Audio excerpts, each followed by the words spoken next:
The realtor did not bother to get out of her car. She parked at the bottom of the grade, rolled the window down, pointed up the slope with 2 fingers, and told Alvin Petrakis that everything above the fence line was his if he wanted it, and that she personally could not imagine why he would. Then she handed him the paperwork across the passenger seat and waited with the engine running while he signed it on the hood of his own truck. $7,000, 38 acres of rock and cedar, and thin red dirt on the wrong side of a ridge in Ozark County, Missouri. A hillside so steep and so useless that the family selling it had stopped paying anybody to bush hog it 14 years earlier and had simply let it go back to brush. Alvin Petrakis was 52 years old. He had never farmed a day in his life. He had spent 30 years running a heating and cooling business in Springfield, and he had buried his wife the previous spring, and he had sold the business and the house and moved down to the county his father came from with no clear plan, except to be somewhere quiet. The people at the feed store in Gainesville were kind about it mostly, but they talked. The Petrakis fellow, they said, the town man, the one whose wife passed. He went and paid $7,000 for the Docker Hillside. The Docker Hillside. You could not run a goat on it. You could not cut hay on it. You could not do anything with it but look at it, and there were better things in that county to look at. His nephew, who had helped him move, asked him flat out what he intended to do with a mountainside a man could barely walk up. Alvin told him he was going to find out where the water went. The nephew did not know what that meant. Neither did anybody else. And under 38 acres of ground that the whole county had written off 2 generations back, sealed in the rock the way it had been sealed for 10,000 years, sat a body of water that 2 separate engineering firms would eventually put a value on, and the number they would arrive at was $25 million. If stories about ordinary people seeing what everyone else overlooked mean something to you, subscribe and join our farming family. And tell us in the comments where in the world you are watching from tonight. We would love to know how far this one has traveled. Ozark County lies along the Missouri and Arkansas line, deep in the oldest hills in the middle of the continent. The Ozark Plateau is not really mountains. It is a very old limestone tableland that water has been cutting into for millions of years. And limestone does a particular thing that other rock does not. It dissolves. Rain, which is faintly acidic, works its way down through every crack and seam, and slowly eats the stone away, opening it into channels and voids and rooms. Geologists call this karst, and the entire Ozark region is one of the great karst landscapes of the world. That is why the hills are full of caves. That is why the rivers run clear and cold. And that is why, all through those hills, water disappears into the ground in one place and comes back out somewhere else entirely, sometimes miles away, through openings called springs. The Docker Hillside sat above a dry hollow that had not run water in anyone's memory. The slope faced north. The cedar had taken it. The soil, what there was of it, was the pale, cherty clay that grows almost nothing, and the previous owners, the Docker family, had run cattle in the bottoms and used the hill for exactly nothing across 4 generations. They measured land the way most sensible people measure land, by what it grew, by what it grazed, by what a bank would lend against it, and by every one of those measures the hillside was worth almost nothing, which is precisely what they sold it for. Alvin Petrakis did not measure land any of those ways, because Alvin Petrakis had spent 30 years in a trade that most farmers never think about even once. He moved air and water through buildings for a living. He understood pressure. He understood flow. He understood, in his hands and not just his head, that water always goes somewhere, that it obeys grade and head and the shape of what contains it, and that if water goes into a system, an identical amount of water comes back out of it, always, whether or not anybody is standing there to see it happen. He had noticed the hillside 2 months before he bought it, on a wet week in March, driving the county road below it. He had noticed that the whole north face of that hill stayed green a strange 3 weeks longer than the hills on either side of it. He had noticed a thin line of sycamore and box elder tracing a seam across the slope, the water-loving trees, growing in a place with no visible water. He had noticed that the ditch at the bottom of the grade ran a small, steady trickle in a dry spell, when every other ditch on that road was dust. He did not tell the realtor any of that. He did not tell anybody. He drove that road 4 more times, at 4 different times of day, and then he offered the asking price without negotiating, which the dockers took as further proof that the town man did not know what he was doing. Here is what Alvin Petrakis understood, and what 4 generations of dockers standing on the same ground had never once had reason to work out. In karst country, a spring is only the visible end of something much larger. Water falls as rain across a wide area, sinks into the limestone through sinkholes and fractures, and travels underground through a network of dissolved channels until it reaches a point where the rock forces it back to the surface. The place it comes out is the spring, the vast, hidden, water-filled plumbing behind it, the channels and reservoirs, and saturated stone that feed it, is the aquifer. You can stand on top of an enormous one and see nothing at all. No pond, no creek, no hint. The water is inside the rock, under your boots, moving in the dark, and a spring does not always come out clean and obvious at the bottom of a hill. Sometimes the outlet is buried. Sometimes it seeps out over a wide face and never forms a single visible flow. Sometimes the water surfaces just enough to keep the trees green and the deep soil damp, and then sinks straight back into the ground before it ever becomes a creek that a person would notice.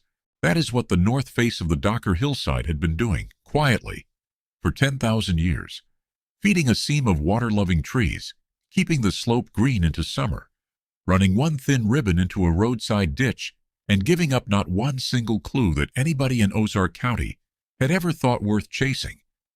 The whole visible surface said the land was dead. The dead-looking surface was the disguise.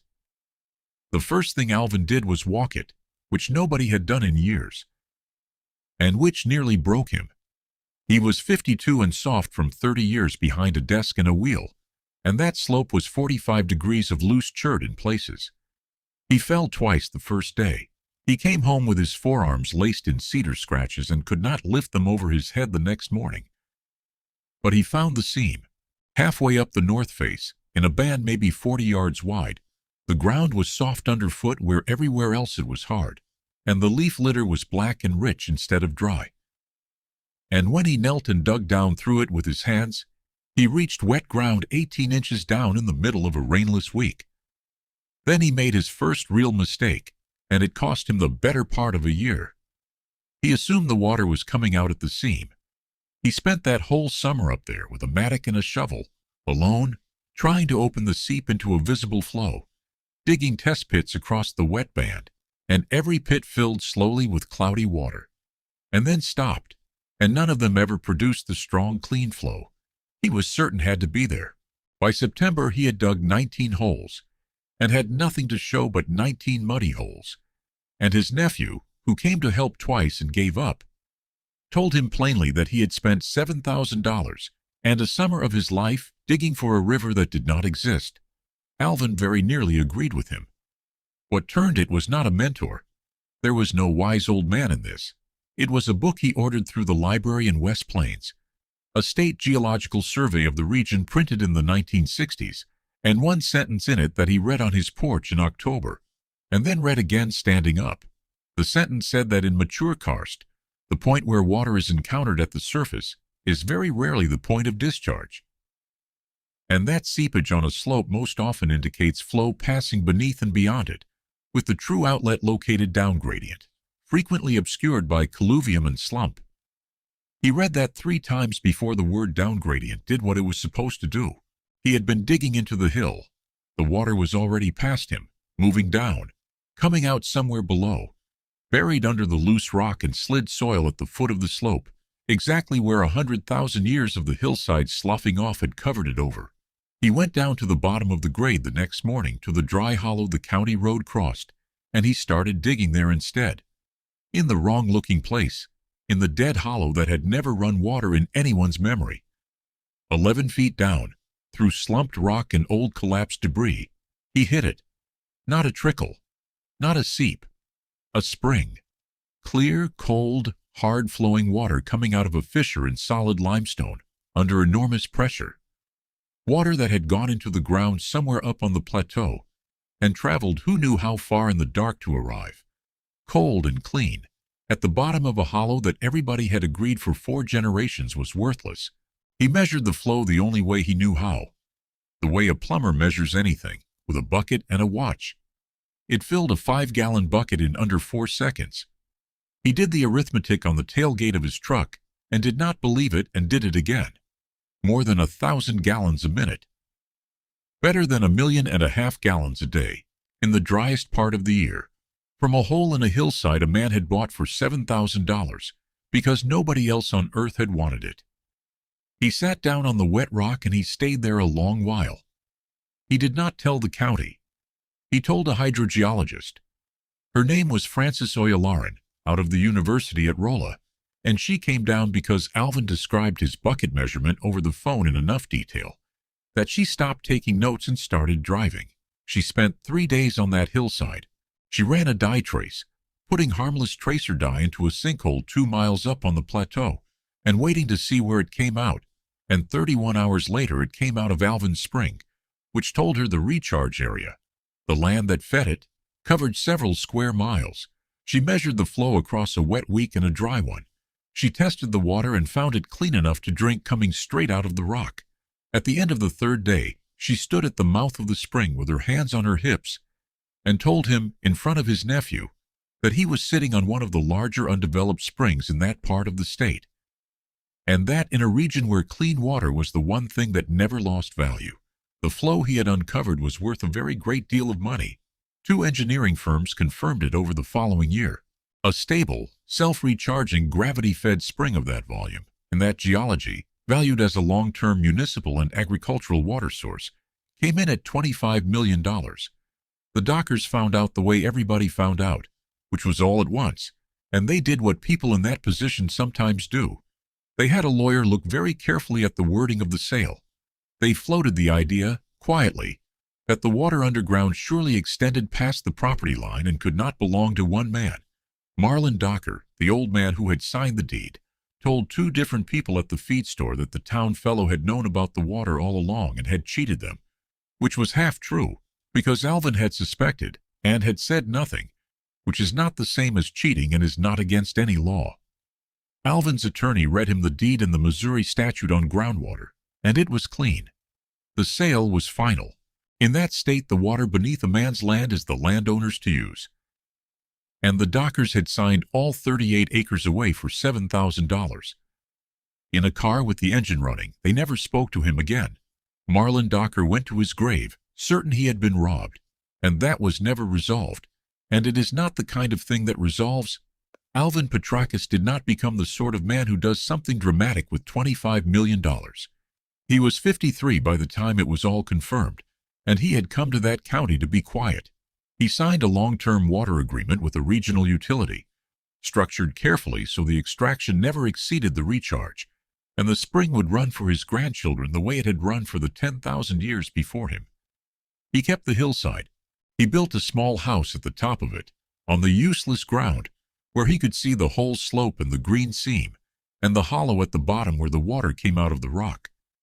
His nephew asked him once, near the end, how he had known. Alvin thought about it for a while. He said he had not known. He said he had spent 30 years watching where water wanted to go in other people's houses, and that a hillside was only a bigger house, and that all he had done was refuse to decide the place was empty before he looked inside the walls.